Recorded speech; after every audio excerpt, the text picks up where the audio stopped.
What's good with y'all? It's your favorite Unk here. I gotta talk about it. I have to. And the reason I gotta talk about it personally for me is that it inspired me to make this video. This is my first ever movie review. I've never done this before. I've made episode reviews of animes on my TikTok. Follow me on there. Follow me on my Instagram. Follow me on my YouTube or Twitch. You know, I really hope y'all would recommend me like audio books, movies, TV shows, anything that you would really want me to kind of react to. And even my Discord. I want to really diversify my YouTube channel. I want to do a bunch of different things. I don't want it to be like one set. Oh, we do anime, we do movies, we do TV shows. Nah, I want to do a little bit of everything, you know? And I need y'all help in doing that. I'm really a hardcore anime guy. If I'm not watching TV, I'm watching an anime, you know? So I would really need y'all to kind of shoot me different ideas. Thank you.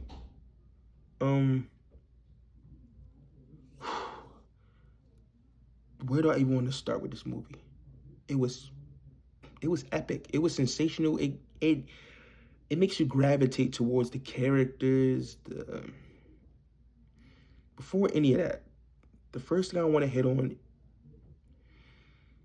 when you hook me to a movie, what's going to get me every single time? Romance, soundtrack. This movie had both in spades.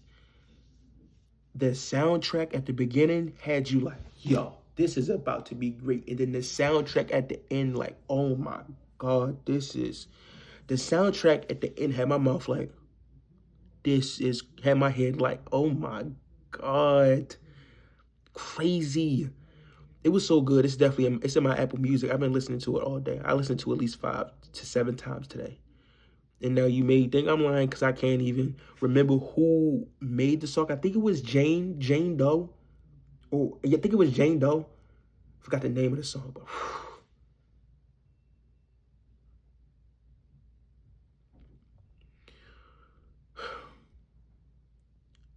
and the movie was so good that it made me break my one anime rule. The only one anime rule that I have is don't go to the manga.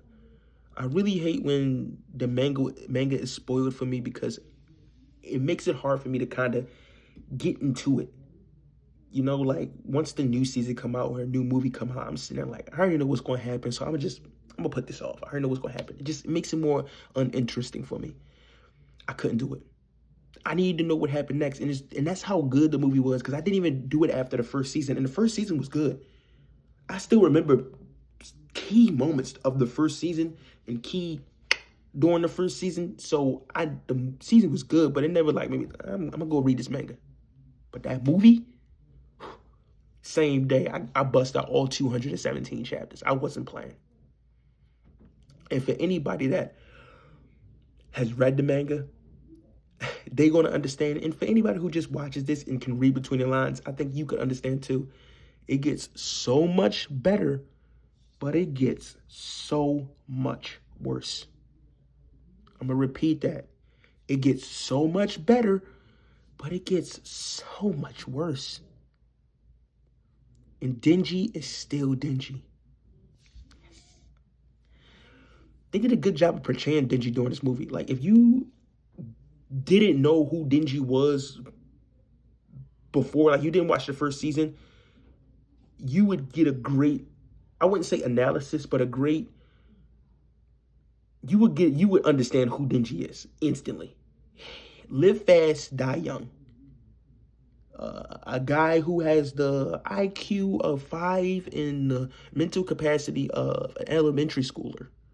And that's why we love him. Because we understand why he's like that. We understand why he's like that.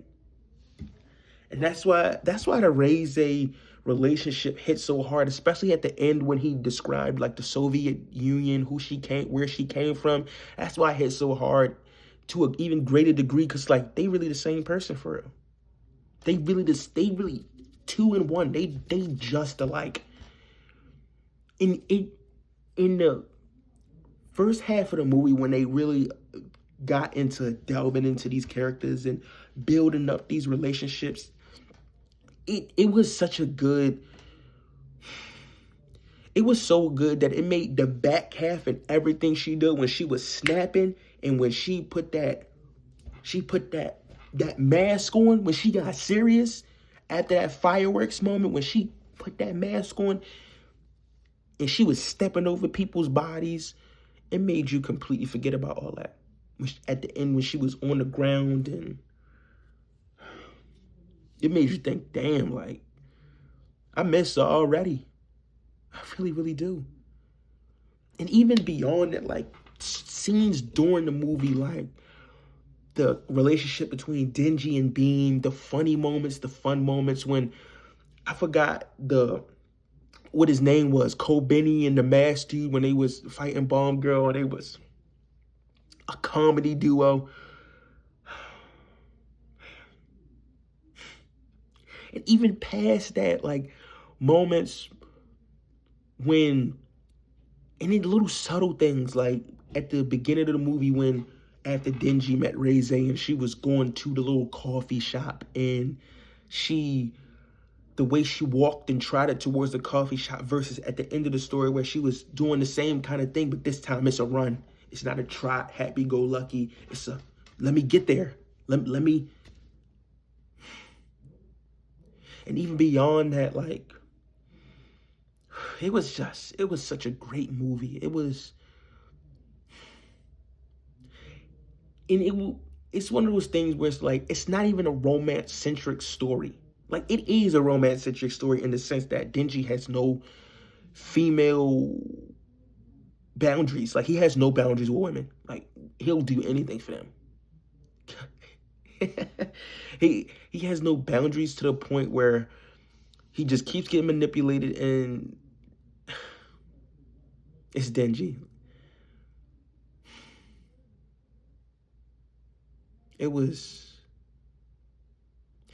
wasn't life-changing, but it was just, I feel like this word is crazy, but it was perfect.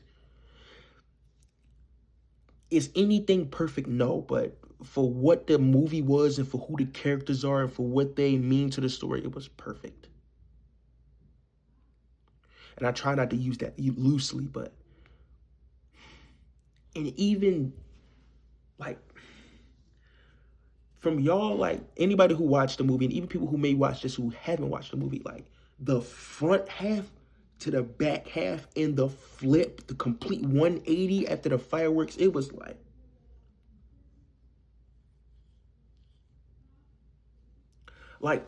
even when you talked about the Demon Slayer movie, like, it was action from beginning to end, but they would, like, throw in scenes, like, flashbacks and moments where characters having, like, these emotional moments.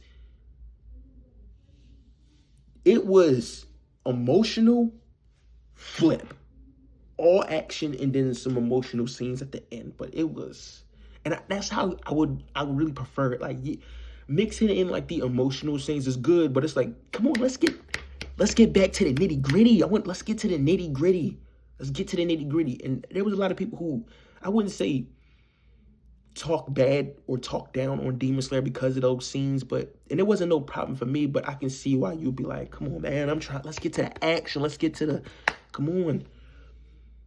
And that's not one of the reasons, but that is a reason that I would say, like, and Demon Slayer is a 10 out of 10 movie. It's 10 out of 10 for sure, but the only reason I would, like, prefer Chainsaw Man over it is that I was sitting there around the end to a little bit to the middle section of Demon Slayer. I'm sitting there like,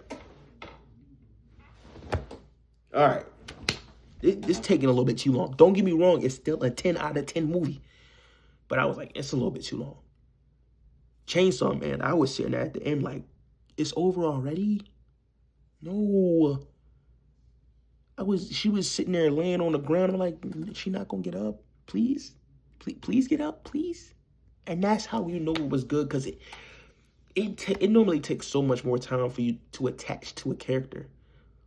That's not true. You can really attach to a character in one episode of a show, but in a movie, when there's so many more things that you want to, like, cram into, like, an hour and 30, an hour and 40, it's like, can you really portray this character in a way in that hour and 40 while bringing up all these other things to make people attach? did a great job of that, no doubt. No doubt. Question for y'all. During the movie, what was the part of the movie where you was like, yo, I'm locked? And now everybody may say, bro, the very beginning, but what was like that scene that really had you like, yo?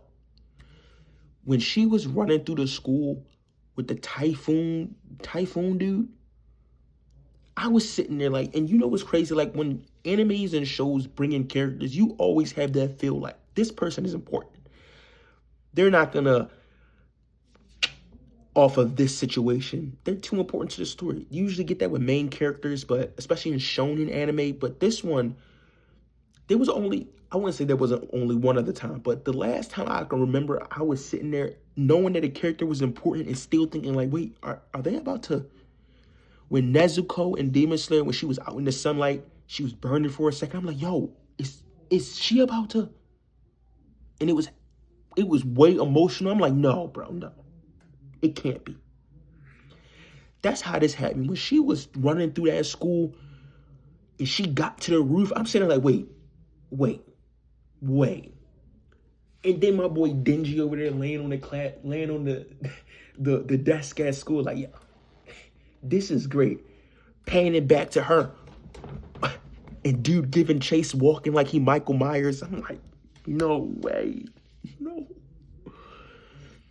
But when she hit him with the and she got up and stared at us like, and then the little eye twitch, I'm like, oh my God. Big reveal, she's like that. She's like that. And then her background and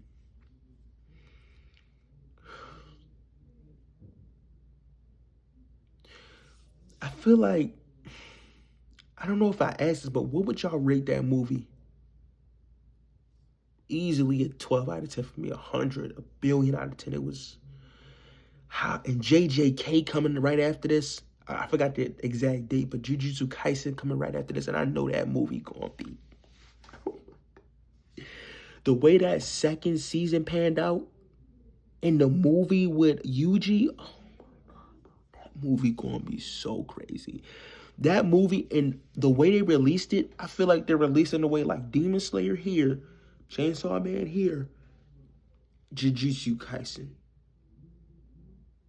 And you see, romance is a heavy thing for me, so, because that's my favorite genre. So I know like Chainsaw Man here, but the action and just everything might be so peak about Jujutsu Kaisen that you just got, oh, yo, this is. And out of all those characters, everybody like Itadori, Yuji, everybody like Itadori. Like he's out of all those three animes, he's the favorite by far. I'd be shocked if he's not everybody's favorite. I'd be shocked because he's like Denji, but he's also like Tanjiro, but he's got his own kind of mix on it in that like he's super strong, super humble, super cool, and he's not completely dumb. He's got like that childish allure, but he's got the brain of a guy. You know, he uses this. And he's learning more, you know?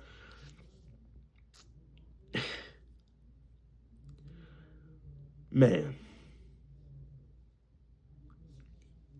Hit me in the comments or on any platform that I have in the description below for any show or anime or movie that you want me to do this for. I'm going to do it regardless, but I really appreciate y'all input. Like, subscribe if you enjoyed. Ung out. Have a great day.